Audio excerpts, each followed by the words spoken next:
stroke. Good morning, good morning, good morning.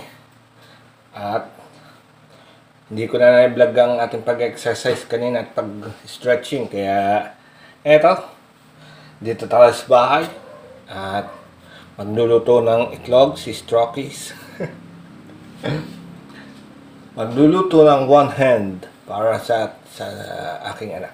Dahil ang gusto niya ay egg. Ako naman makikitikim na rin ng egg. Really? ng egg. Medyo hindi naman siya bawal. Lilimitahan lang po natin ang pagkain sa mga fried, palimba, fried fish, fried pork, fried egg. Yan. Para sa kolesterol natin. Iwas-iwas po tayo. Kaya eto, gagawin natin. Tayo ay magluluto ng egg. So, paano? Samahan niyo ako mga ka-stroke, ha?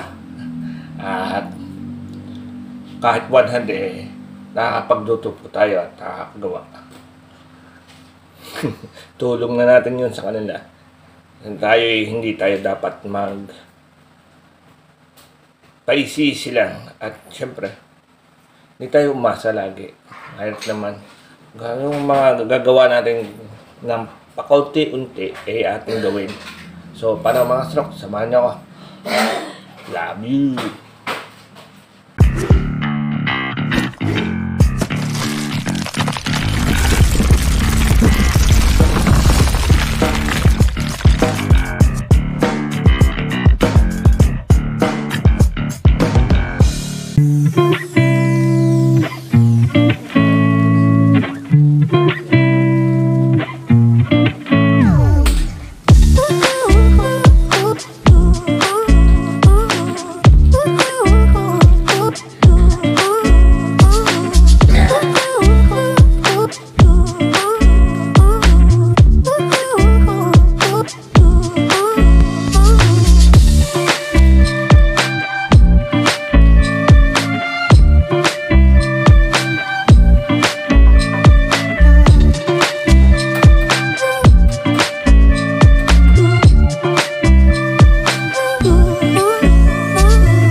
1 minute 37 seconds later.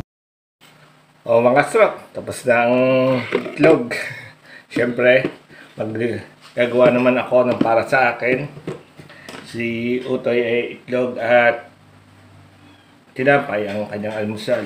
Tapos iinom ng kanyang gamot para sa ubo at sipon. Inuubo po sila. Medyo malamig-lamig po dito ngayon. Kaya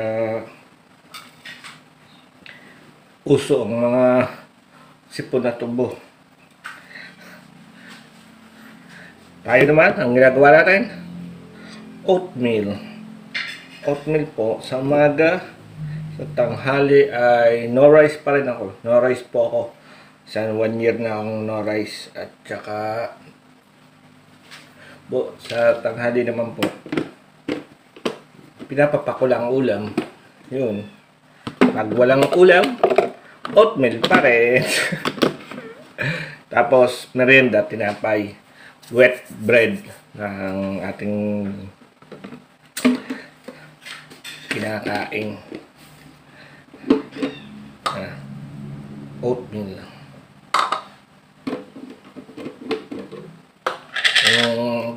Ang oatmeal ko po ay yung quick.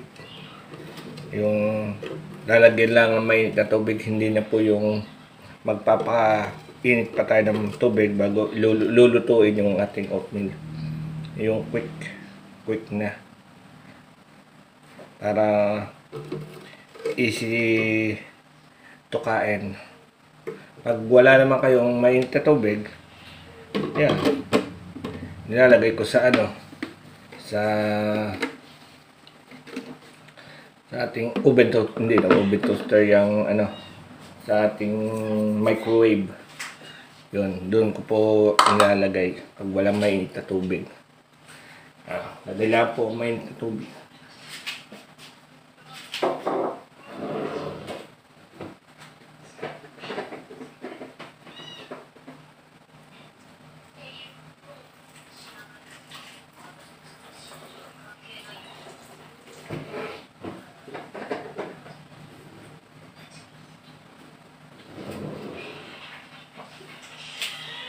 Galaw ko naman po siya, ang ating kanan at saka kaso wala siya sa focus, kaya kung gagamitin ko, mananapon lang ang ating pagkain at saka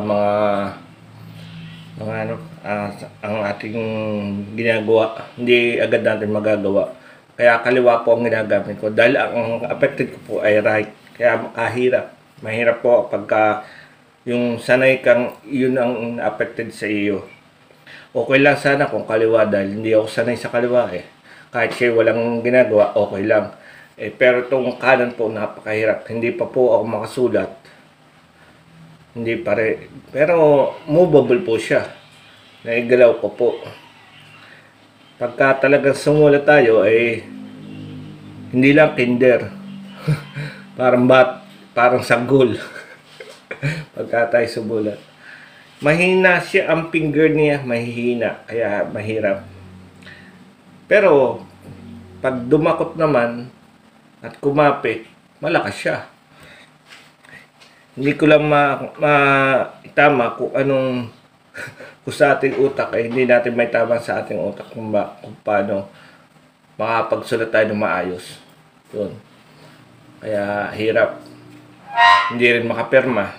Yun naman dapat. Kaya date lang po ang ating ginagawa. So, paano mga kasok? Kakain na ako, mga kapatid. At susunod na lang vlog tayo. Mag-exercise na ulit tayo. Mayroon malamig.